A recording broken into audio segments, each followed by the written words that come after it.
अस्सलाम वालेकुम वरहमतुल्लाहि वबरकातुहू। स्टूडेंट एक्सरसाइज 7.1 है। अब ये आप खुद कर सकते हैं, बेसिक तो आपको बता दी गई हैं। जैसे कि पहले हमारे पास ए बी एक मैट्रिक्स में लिखा हुआ है, ए बी है जिसमें रॉज की तादाद आपने बतानी है कितनी रॉज हैं। इसमें हम देख रहे हैं कि 2 रॉज हैं और कॉलम कितने हैं, 1 कॉलम है। तो इस तरह यहाँ पे 2 आ जाएगा और यहाँ पे 1 आ जाएगा। इसी तरह अब अगले सवाल में आप देख सकते हैं कि ए बी है, अब इसके अंदर रॉ कितनी है, 1 रॉ है और कॉलम कितने हैं, 2 कॉलम है।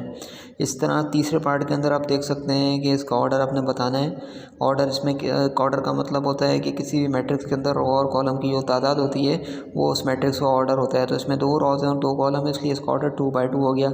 इसी तरह चौथे पार्ट में देखें, order of √3 + 2 upon order of √3 + 2 और 5 + 7।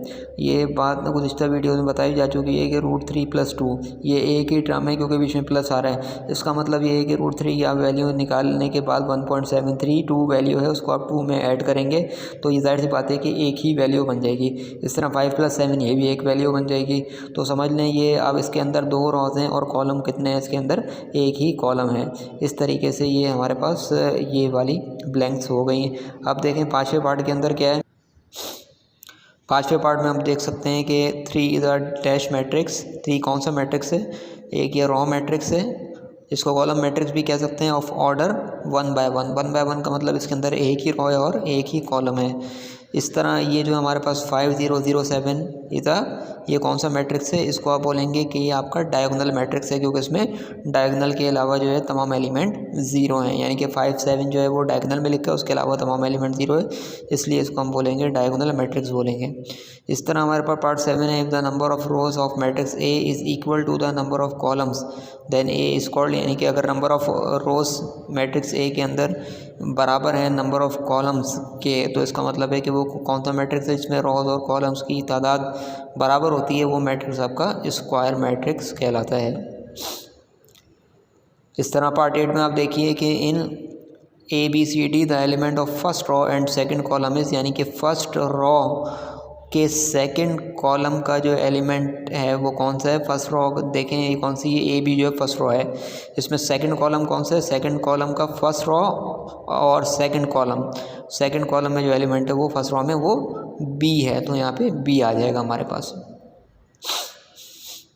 इस तरह आप क्वेश्चन नंबर 2 में देखें कि decide whether given statements are true और फॉल्स एंड जस्टिफाई और आंसर। ये आपने डिसाइड करना है कि ये जो स्टेटमेंट्स हैं कि ये गिवन स्टेटमेंट ट्रू हैं फॉल्स हैं, अगर ट्रू हैं तो क्यों ट्रू हैं, फॉल्स है तो क्यों फॉल्स है, इसको आपने जस्टिफाई करना है। जैसा कि हमारे पास 3950 इधर स्क्वायर मैट्रिक्स, ये स्क्वायर मैट्रिक्स है, ये बात क्या सही है, ये बात सही है क्योंकि इसके अंदर 2 रॉज एंड 2 कॉलम्स है, तो आप बोलेंगे ये ट्रू है और जस्टिफिकेशन क्या देंगे, बिकॉज और number of rows of this matrix is equal to the number of columns. तो इसकी जस्टिफिकेशन है, तो इसलिए ये जो है ये आपका ट्रू है। दूसरा हमारे पास 7 1 और 0 0 ये कौन सा मैट्रिक्स है, ये क्या स्केलर मैट्रिक्स है, ये स्केलर मैट्रिक्स नहीं है बल्कि ये जो तो एक डायगोनल मैट्रिक्स है, क्योंकि स्केलर मैट्रिक्स में डायगोनल के जो एलिमेंट है वो सेम होने चाहिए। इसमें डायगोनल के एलिमेंट सेम नहीं है, इसको जस्ट सिंपल डायगोनल मैट्रिक्स को कह सकते हैं लेकिन स्केलर मैट्रिक्स नहीं कहेंगे। तो इसको किस तरह से इसकी जस्टिफिकेशन देंगे, इसकी जस्टिफिकेशन इसी तरह देंगे, because the diagonal elements of this matrix is not same, that's why it is not a scalar matrix. इस तरह ये लिखा हुआ है order of 2 + √5 is equal to order of 2 + √5 और 6 + 3, इसका ऑर्डर क्या है 1/2, यानी कि इसके अंदर क्या एक रो और 2 कॉलम है। बिल्कुल सही है, एक रो है और 2 कॉलम है इसके अंदर। ये बात आपको भी बताइए कि √5 जो है वो ज़ाहिर सी बात है वो एक कांस्टेंट वैल्यू है जो इसमें ऐड हो जाएगी। इस तरह 6 + 3 9 हो जाएगा, तो एक ही वैल्यू बन जाएगी, तो इसका ऑर्डर क्या होगा 1/2 होगा।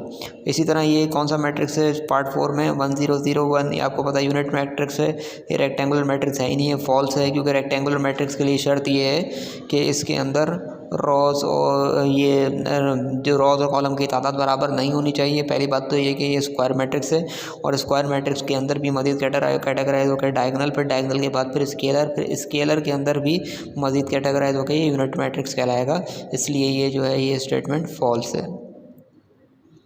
अगला हमारे पास 1 0 is a unit matrix of order 1/2 कि ये तो बिल्कुल ही फॉल्स है। आप समझ सकते हैं कि एक तो 1/2 एक रो और 2 कॉलम और यूनिट मैट्रिक्स तो है ही नहीं, क्योंकि यूनिट मैट्रिक्स के लिए जाहिर सी बात है कि डायगोनल में आपके 1 होना चाहिए। In order of a matrix 2/1 then it has 1 row and 2 column. क्या 2/1 लिखते हैं इसका मतलब कि इसके अंदर 1 रो और 2 कॉलम है। आपको बताया था कि ऑर्डर लिखने का तरीका ये होता है या पढ़ने का तरीका ये होता है, जो पहला नंबर होता है वो रो को शो करता है, यानी कि इसके अंदर 2 रो है और 1 कॉलम है, इसलिए ये जो स्टेटमेंट है ये भी आपका फॉल्स है। जो 7वें नंबर पॉइंट में क्या है, अब 7वें स्टेटमेंट है null matrix is always a square matrix. क्या ज़रूरी है कि नल मैट्रिक्स हमेशा स्क्वायर मैट्रिक्स हो? ये ज़रूरी नहीं है बिल्कुल। कोई भी मैट्रिक्स हो, चाहे वो रेक्टेंगुलर हो तो वो आपका या आपका कोई भी मैट्रिक्स हो, रो हो कॉलम हो, वो उसके बस उसमें तो हम ये बताते हैं कि अगर उसके एलिमेंट 0 हैं, चाहे वो किसी भी जिनसे ताल्लुक़ रखते हैं मैट्रिक्स ही, वो नल मैट्रिक्स है। इसी तरह diagonal matrix is always a square matrix. की डायगोनल मैट्रिक्स हमेशा स्क्वायर मैट्रिक्स होता है। तो जाहिर सी बात है कि ये बात हमने डायगोनल मैट्रिक्स की डेफिनेशन में पढ़ी थी कि diagonal matrix is always a square matrix. A scalar matrix can be a rectangular matrix. के क्या कोई स्केलर मैट्रिक्स रेक्टेंगुलर मैट्रिक्स नहीं हो सकता है क्या? तो नहीं हो सकता। उसकी वजह क्या है कि स्केलर मैट्रिक्स तो खुद डायगोनल मैट्रिक्स की टाइप है और डायगोनल मैट्रिक्स को स्क्वायर मैट्रिक्स होना ज़रूरी है, इसलिए ये स्टेटमेंट फॉल्स है। इस तरह ये 10वें पार्ट में in matrix 5, 7, 8, 9 the element 7 and 8 are in leading diagonal. के 7 और 8 जो एलिमेंट है क्या वो लीडिंग डायगोनल में? तो ये लीडिंग डायगोनल में नहीं है, लीडिंग डायगोनल में 5, 9 लिखा है। तो ये इसलिए ये स्टेटमेंट भी फॉल्स है, क्योंकि लीडिंग डायगोनल एलिमेंट जो है वो 5, 9 है, 7, 8 नहीं है। Square matrix always scalar matrix. या हर स्क्वायर मैट्रिक्स स्केलर मैट्रिक्स होगा? जाहिर सी बात है कि ये बिल्कुल फॉल्स है कि हर स्क्वायर मैट्रिक्स स्केलर मैट्रिक्स हो, ये बिल्कुल फॉल्स है। स्केलर मैट्रिक्स से स्क्वायर मैट्रिक्स हो सकता है, लेकिन हर स्क्वायर मैट्रिक्स स्केलर मैट्रिक्स हो तो ये चीज़ पॉसिबल नहीं है। इस तरह ये हमारे पास एक्सरसाइज 7.1 कंप्लीट हो गई है। अब इसको खुद कीजिएगा, प्रैक्टिस कीजिएगा। इसको तकरीबन करवा ही दिया जा चुका है आपको, लेकिन ये कि आपको समझ के इसको कॉपी में अपने कीजिएगा। ओके, आपको समझ आ गई होगी। मज़ीद वीडियो में फिर हम आगे के टॉपिक्स की बात करेंगे। अस्सलाम वालेकुम वरहमतुल्लाहि वबरकातुहू।